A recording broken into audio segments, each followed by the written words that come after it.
Welcome sa isa na namang episode ng Math Galing. Sa episode na to, pag-uusapan natin ang sumusunod. Addition of integers of like signs and addition of integers of unlike sign.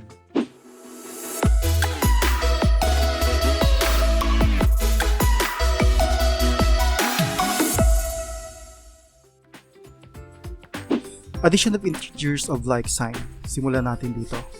Since familiar na kayo kung paano mag-add ng positive number, example, 1 plus 1 equals 2, skip na natin yung adding positive integers with like sign at pag-usapan natin kung paano mag-add ng negative integers with like signs.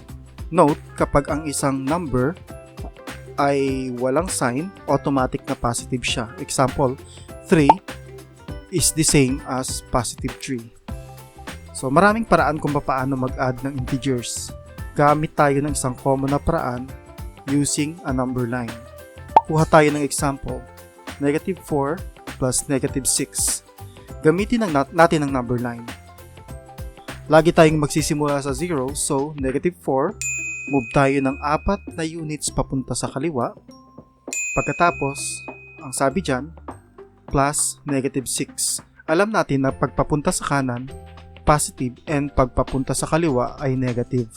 Kaya galing sa negative 4, kailangan nating mag-move ng 6 na units papunta uli sa kaliwa at babagsak tayo sa negative 10. Subukan naman natin ngayon ang isa pang technique, ang integer chips. Sa integer chips, gagamit tayo ng dalawang magkaibang kulay. Pula para sa negative at asul naman para sa positive. Kapag nagpares ang pula at asul, magka-cancel out siya. Kung pamilyar kayo sa laro ng baraha na unggoy-unggoyan, parang ganun siya. Pag nakita mong may kapares siya, i-discard mo yung card. Ganyan-ganyan din ang idea sa integer chips. Pero dito, pula at asul ang dapat na magkapares. Subukan natin using the same example. Negative 4 plus negative 6. Since puro pula siya at walang asul, walang matatanggal kapag binilang mo. Ang sagot ay 10. 10 red chips. Since na 10 ang red ay negative, ang sagot ay negative 10. Anong technique sa tingin nyo ang mas madali? Comment down below para malaman ko kung saan kayo mas nadadalian. Mukhang madali lang, di ba? Paano kung malaking numbers na ang kailangan mong i-plus? Hindi naman pwede na magsulat tayo ng number line at gumamit ng integer chips. Kaya kailangan natin alamin ang rules para mas mapadali ang pag-add natin ng integers. Gamitin nating example yung natutunan natin. Example, 3 plus 4 equals 7. Negative 4 plus negative 6 is equals to negative 10. So based dito, masasabi natin na kapag nag-add ka ng both sign o magkapareho ng side, positive to positive or negative to negative, kailangan lang natin i-add ang number at kopyahin ang sign. Same sign equals sum. Kapag magkapareho ng sign, add the number and keep the sign. So paano naman ito? Positive and negative is equals to ano? And negative to positive is equals to ano? Kumusta mga kamatgaling at welcome sa isa na namang video. Kung ito ang first time mo dito at gusto mong matuto ng mathematics sa madali at malinaw na paraan, simulan mo na ngayon by subscribing and clicking the bell notification icon para ma-notify ka sa mga bagong upload na videos. So dito pumapasok ngayon ang addition of integers of unlike sign. Ang rule para mag-add ng unlike sign ay medyo mas komplikado kung ikukumpara mo sa addition ng like sign, pero kayang-kaya mo yan. Para makita natin kung paano i-solve ang addition ng unlike sign, gamitin uli natin yung number line at integer chips. Sa unang problem, negative 8 plus 4. Using number line, para sagutin yan, muli magsisimula tayo sa 0. So negative 8, bibilang tayo ng 8 na units papunta sa kaliwa since negative siya. Pagkatapos, magdadagdag tayo ng 4.